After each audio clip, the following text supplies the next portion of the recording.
Welcome back, guys, to Kerbal Space Explosion. So, our super mission to Jewel is underway, or rather, we've started planning it and designing the various parts. We're going to send 5 different ships to each of the moons. We're going to combine them in Kerbin, and we've done the first one. And we're theming them all based on the Technobots from Transformers, the cartoons and comics from the 80s, the Generation 1 toys, not that Michael Bay crap.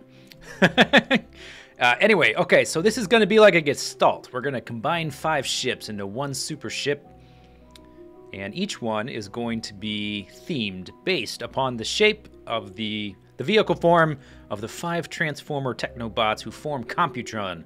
This big ship here, this is Computron, the Gestalt, and then we're going to have the various parts of him attached to it. So far, we've constructed Strafe right here, who is a fighter jet. And he's going to land on Lathe, which has an atmosphere. So we got some jet engines on the guy. Next up on the list, we need somebody to go on this side. Let me turn on some lights. How about that? There we go. Computron is kind of red, so I made the lights red.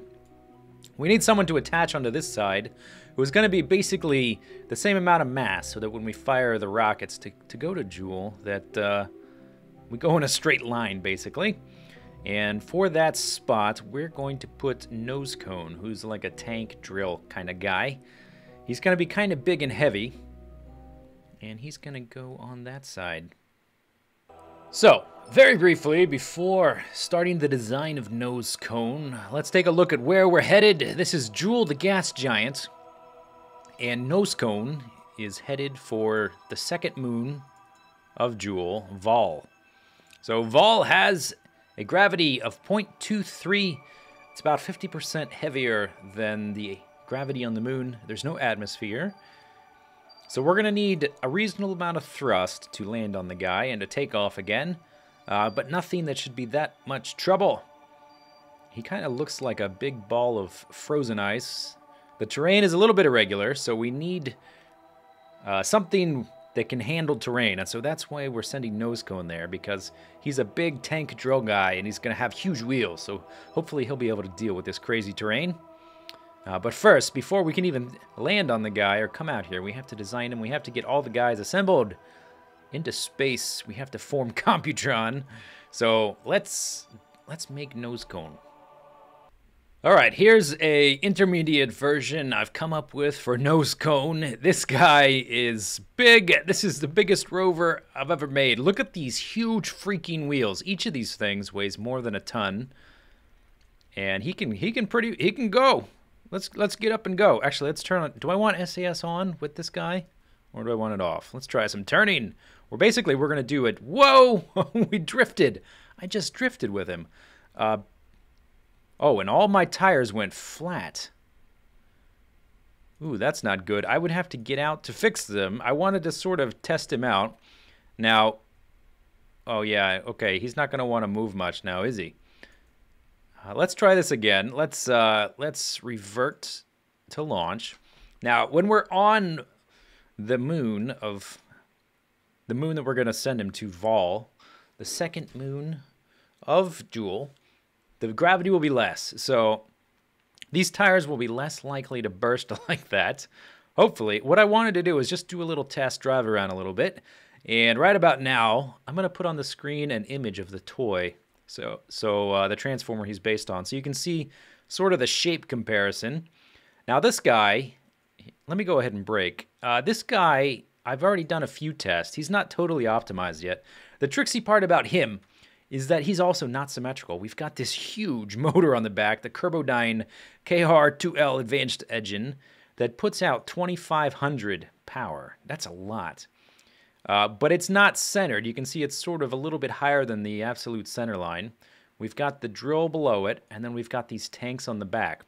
And at the start, it's basically balanced. The problem comes that as these tanks start to empty out, there's less weight here than there is down here, and he gets imbalanced. So I'm still doing some tests, trying to get him figured out to where he flies kind of straight. I mean, we can sort of fudge things, but what I want to do, I want to sort of drive around out here. There's actually, I think there's a monolith Easter egg out here in these plains somewhere. which I've never quite found. Let's zoom out while we ride. And I just want to kind of keep an eye on our electrical charge. We're sort of burning through it, so I want to deploy these. So basically, this guy's going to be a little bit tricky to land. I'm not sure if it's going to work or not, or if he'll just explode. I've got these landing legs on the back, and the idea is that we're going to come down butt first on the engine, as you would expect, and then sort of roll forward onto the wheels. And then at that point, I'll lock the brakes, and Hans will get out, and he'll probably have to repair the wheels. All you have to do is stand next to them and right-click on them, and you'll get an option. He does look kind of funny with the solar panels, but you need it to power all of these big wheels that suck down the electrical charge. I think it's way out there. So let's point towards it. And I wonder if I can do a... Whoops! Okay. I was going to say a physical time acceleration without everything exploding. We just lost our solar panels because I guess the air resistance was too much with the speed we're going. We're still getting some back. I did put some static solar panels. It's kind of a rule of thumb. I've been doing it on all my ships now, to put at least one or two of these little guys on there in case you forget to deploy your extendable solar panels. You can always get a little bit of charge left from that. Now, if we wanted to, this is going to be a little dangerous. We can get some extra speed, though. And that will also fill up our electrical charge doing that. Let's see, are we still going straight towards it? Let's zoom in. Oh! Let's turn time acceleration off. Where's the monolith? It's right there. Okay, can we still move at all? Can we roll this guy? No. Okay. EVA. Get out. That was a successful test. So I'm hoping, I'm crossing my fingers. Let's see, where is it? It's over here. I'm crossing my fingers that on the lessened gravity of Vol, that things like that won't be a problem. We won't be physical time accelerating anyway. I just wanted to speed up the process. And now let's do a fast forward and go look at this monolith.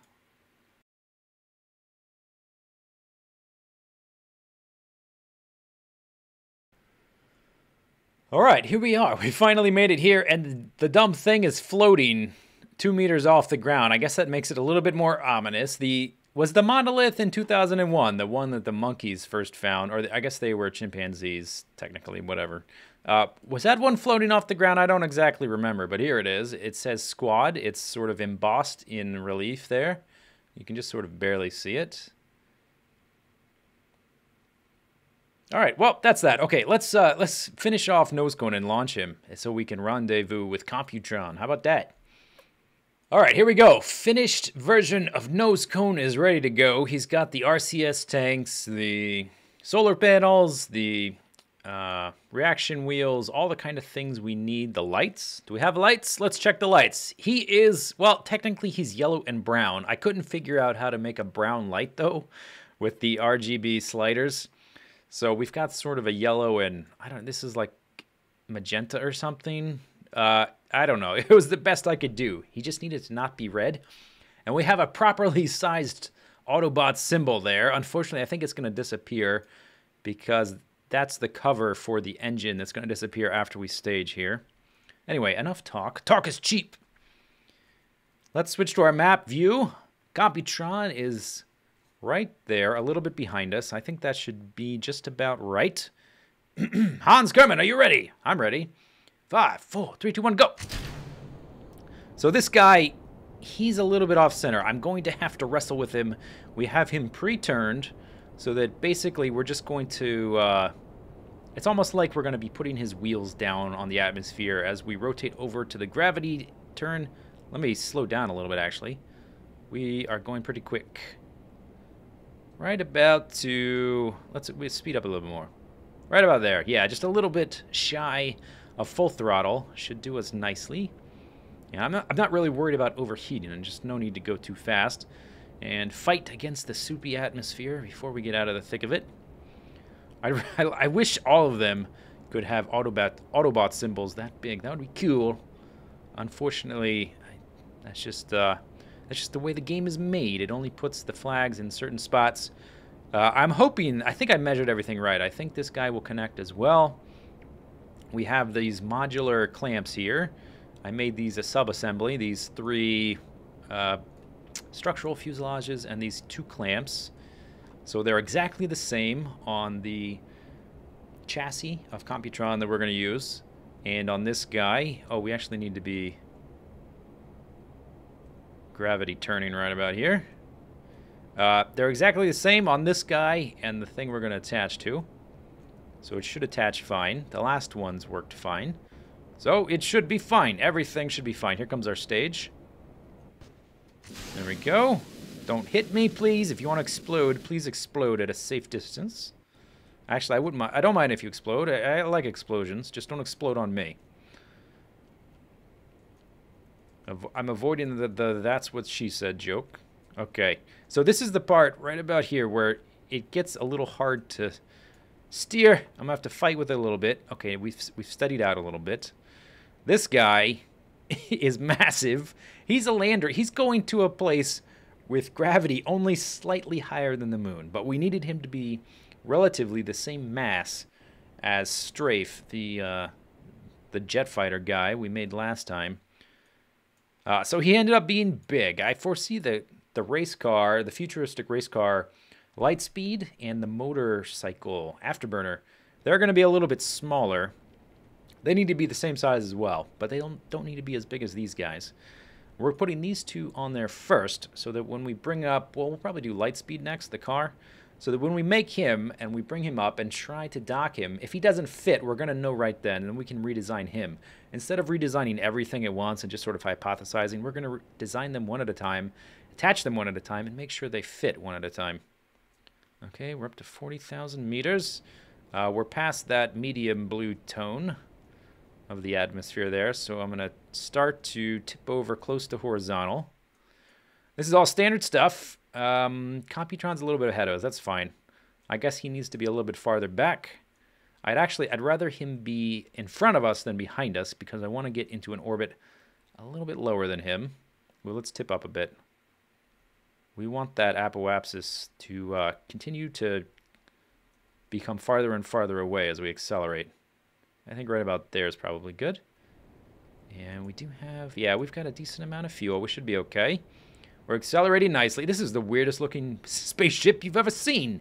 It's not. It's a tank drill. And a scientist. He's also a scientist. Don't forget that. Okay, we're almost out of the atmosphere altogether. It's nice and thin here, so let's tip over even more and really get that orbital velocity going. And yeah, at this point, I am wrestling with him a little bit. We'll get him up to just around 72 or so. Just enough to be out of the atmosphere. Look at that. We're almost out of that where it's marked in the dark blue on there. All the way up to 72. 72. Almost there.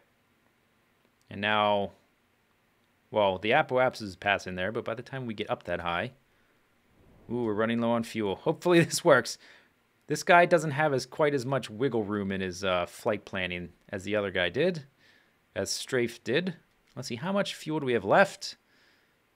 1,000. Okay, if needs be, what we can do is use the fuel from the main tank a little bit and then refuel. Now, I don't know. Well, we'll see. Hopefully we won't have to do that. Hopefully not. We're all the way up at 60,000. Let's make a maneuver to get into orbit. Just the very most basic-y orbit as possible.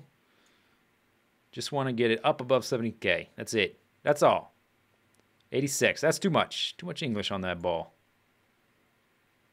71. That's good. That's good. And that's a burn of 9 seconds. Ooh. I'm not sure. We'll see. If we have to use the main fuel tank, we will. Remember, we're only going to a moon with like 0.23 gravity or something like that. But we still have to get there, and we have to land, and we have to take off. We have to get back to Computron once we're at Joule. So I would like to preserve as much fuel as possible in this guy. All right, so we're right there on the mark. Now we're just waiting until we get to 70,000 meters so we can time accelerate. to speed things up a bit.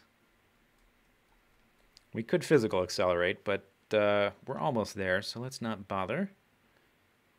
Wow, we're really climbing slowly. Let's double check the apoapsis. Still at 72,345. Okay, that's fine. Sometimes when you make your maneuver node and you're still in a thicker part of the atmosphere, your apoapsis will drop and it'll change your maneuver quite significantly. There we go. Above 70K. So we're going to go down to about 5 seconds. Okay, right here and burn. Hopefully we have enough fuel. Let's keep that open just to check. Yeah, I think we're going to make it. Yeah, we made it. Awesome. Now let's check to see how close we got. 71. 72. Okay, that's good enough. That's good enough. Next thing to do, set this as target. And let's turn off SAS so we're not burning electrical charge. Okay, nearest connection here is 181 kilometers, and the next time around, 147 kilometers. So we're losing 24 kilometers in distance each time around. I'm basically just going to go around enough times until that gets as close as possible. And at that point, we will start the normal orbital... No! Stop rotating. We'll start the normal orbital mechanics of burn towards our target and then kill off our relative velocity. Rinse and repeat till we get close, and then I'll resume recording once we get close, because it's going to be kind of finicky and tedious. And we'll continue the video once we're close to actually docking with the guy. Okay, here we are, a mere 54 meters from our target. Let's turn on some lights. I'm not sure how much that helps. Maybe only a little. Let's see. What do we need to do? Okay, let's get rid of the fuel tank. Goodbye. And then let's turn on RCS and let's just move forward ever so slightly. Boink. And yeah, that big, awesome-looking Autobot symbol is going to be left behind. It was the fairing, I guess is the word to use, covering the engine, which will be exposed here in just a minute. Then we're going to take some baby steps, some very slow and methodical steps to get over there to our target Computron. We're going to be attaching opposite a strafe, the fighter jet. And actually, let's see, how fast are we draining? If our electrical charge starts to get too low, we'll try to do something about it. Let's come over here. Let's turn on those lights. There, that'll hopefully make it a little bit better. I'm not actually sure if having all those lights on will make it laggier. I don't actually know. Let's actually speed up here. Instead of using more RCS to speed us up physically, I'm going to use the time warp to conserve. Oh, one thing we need to do. Let's turn on the brakes. Turn on the brakes. Otherwise, those wheels will be spinning. They must have been spinning the entire time we were flying. So I'm sure, well, I don't know if that really changes anything, but it's probably better to have them not moving. At best, it's a little bit distracting.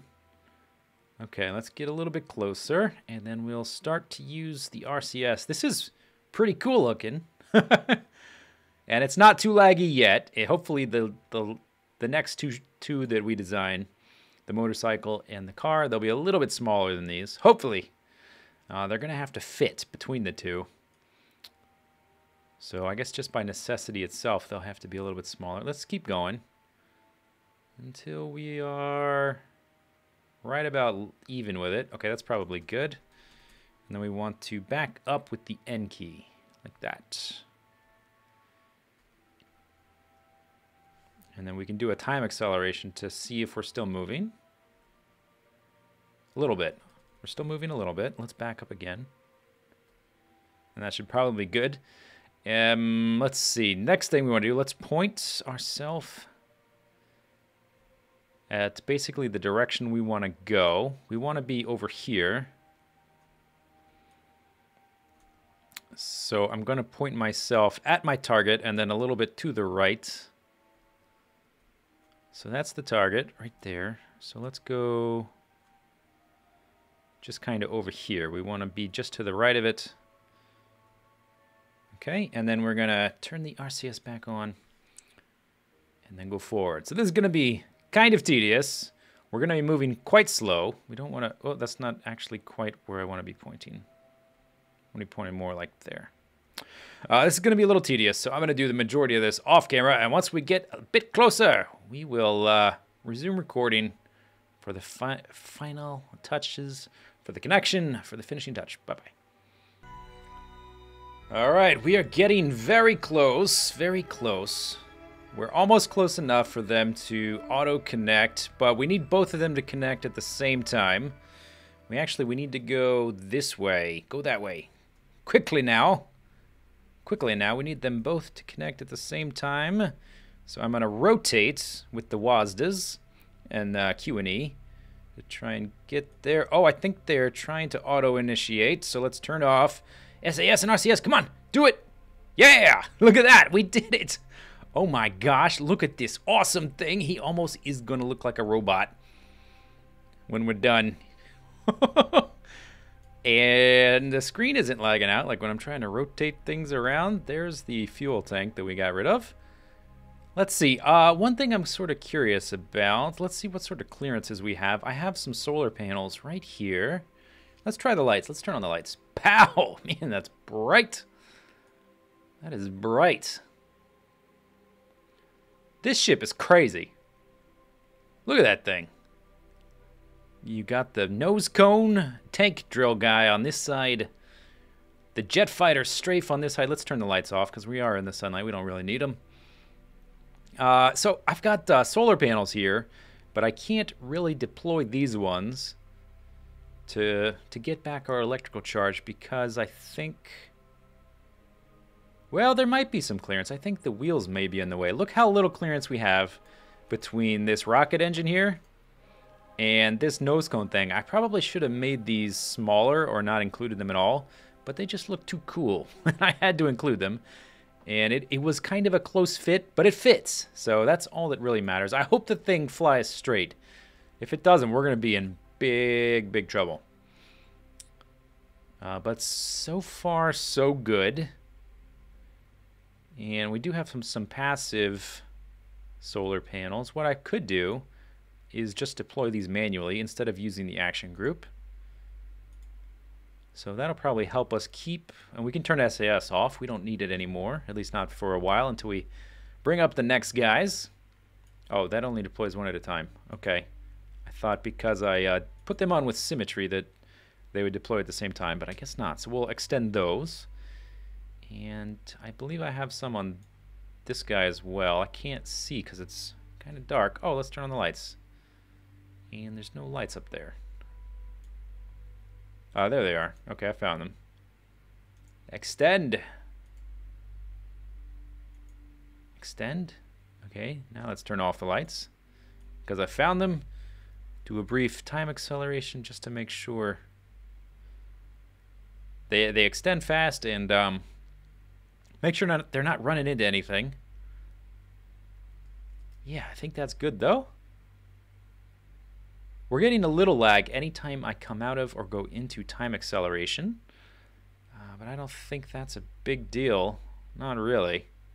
This thing is awesome. I am so happy with the progress so far. I think it's the coolest thing I've ever made. And we're just getting started. We got 3 more guys to do. Next up, we're going to work on the futuristic car Lightspeed and the motorcycle Afterburner. Hope you guys enjoying the videos. Let me know what you think in the comments. See you later. Take it easy. Have a good day. Bye-bye.